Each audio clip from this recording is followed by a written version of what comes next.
flash, avec un franc rouge, le défenseur du chef de l'État, Obama et Poutine de Kinshasa Mavouba, dans le carré du chef de l'État, nous sommes là. Dans la vision du chef de l'État, je suis là. Les garants de la nation, bonjour. Protecteur du peuple congolais, reconnu dans le monde entier, l'unique et le seul chef souverain, Antoine Félix Tshilombo, du secret de Tshilombo. Bien prononcé par le président américain Donald Trump lors de son investiture le 20 janvier 2025. Notre cher président a été investi aussi le 20 janvier 2024, et 23 plutôt, une année plus tard. Ok. Congolaises et Congolaises, Quinoises et Quinoises, si vous ne connaissez pas l'homme qui a été sur cette croix, donc vous avez dans votre vie une vie sombre, noire dans les noirs.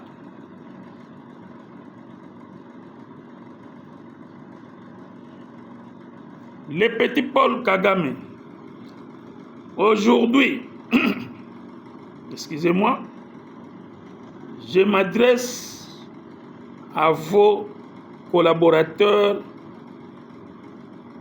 des États-Unis, la France, et le Royaume-Uni, qui vous envoient de tuer les Congolais, qui vous envoient de massacrer des Congolais, d'égorger,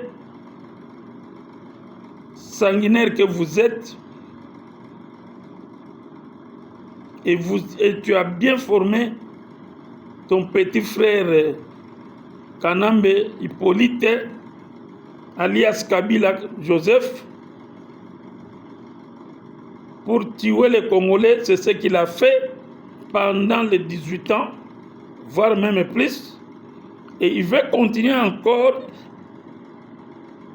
de nous dire qu'il va revenir au pouvoir. Vous les Rwandais, vous n'avez pas honte. Et vous n'avez pas peur de nous, nous le savons. Parce que vous avez des appuis impérialistes. Vous avez les appuis des armements des pays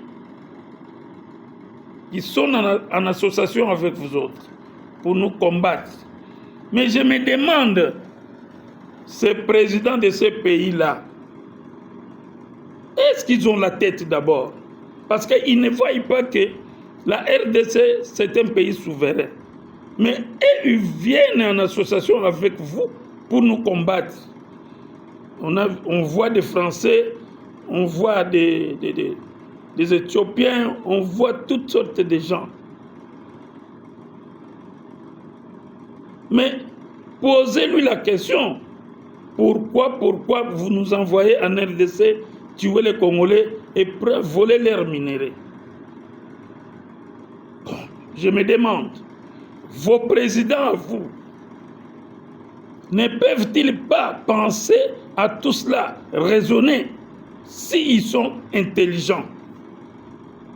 Comment envahir un pays souverain qui n'est pas un petit pays, qui n'est pas sous l'ordre de Kagame et les petits bandits, les sanguinaires, qui va être bientôt déchiqueté et chassé du pouvoir?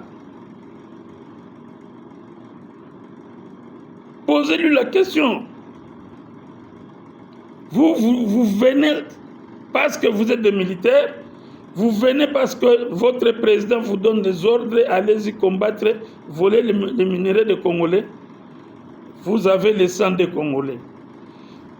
Avec l'homme qui était sur cette croix, et que nous les Congolais croyons à cet homme ici, qui a sacrifié sa vie pour nous, qui nous a tout donné, pour que vous venez prendre, au lieu de prendre, mais tuer les Congolais,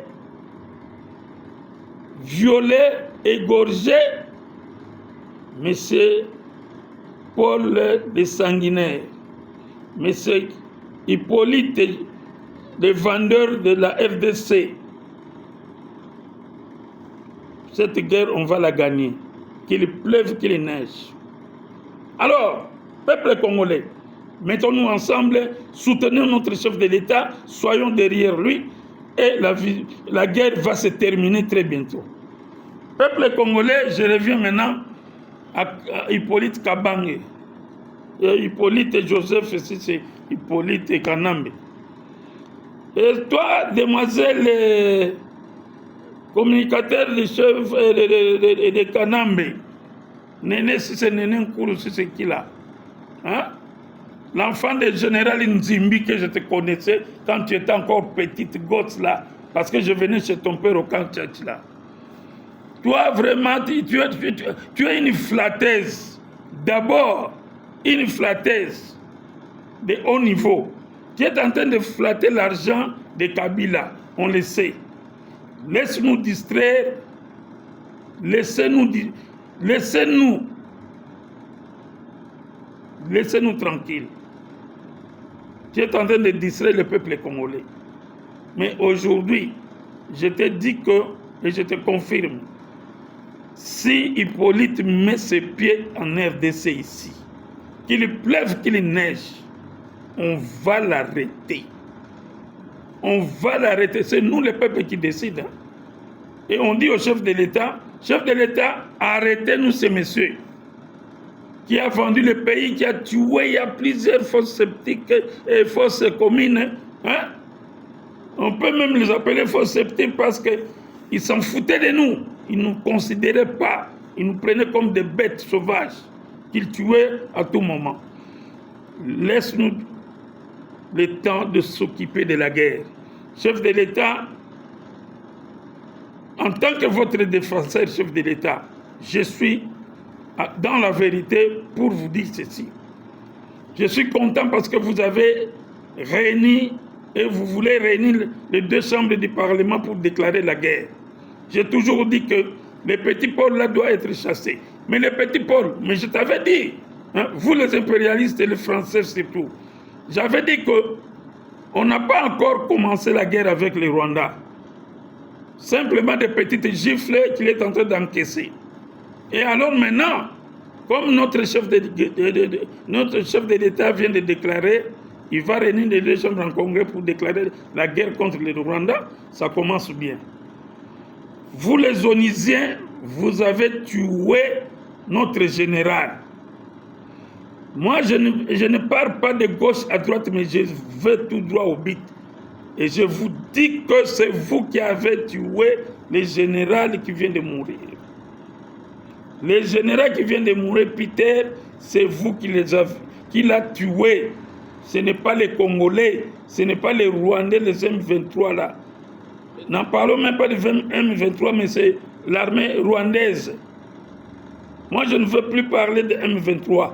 Je veux parler du Rwanda. C'est les Rwandais qui nous agressent, c'est les Rwandais qui pillent nos richesses, c'est les Rwandais qui nous ont égorgés avec le petit Paul de Sanguinaire.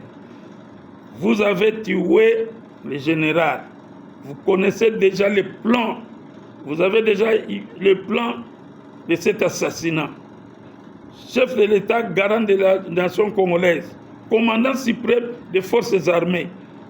Ce n'est pas les Congolais qui ont tué, mais eux, les Onisiens qui se trouvent là, qui ont tué. Tous leurs mouvements, vous avez suivi, chef de l'État, vous sentez qu'il y a quelque chose. Alors, maintenant, la guerre est ouverte. Les deux chambres doivent se réunir en congrès, comme vous le dites, et puis déclarer la guerre contre les Rwandais. Il faut que ces immeubles-là, qui ont été acquis sur le sang des Congolais, doivent tomber. Et l'armée congolaise, les FARDC et les Wazalendo sont capables de percer jusqu'au Rwanda. en mettant notre type là-bas comme chef de l'État. Donc voilà un peu ce que j'avais à vous dire sur cette intervention du samedi, de ce samedi ici.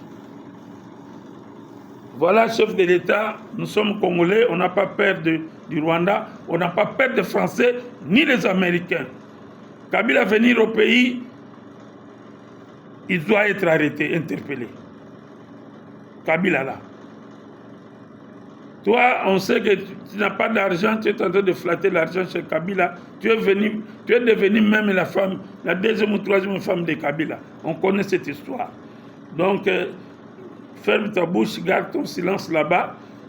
Tu es une Rwandaise, ton papa était aussi au pouvoir, il a trahi Mobutu. Mais où est votre sort? Vous vous retrouvez à l'étranger avec rien, zéro. Vous n'avez rien, zéro.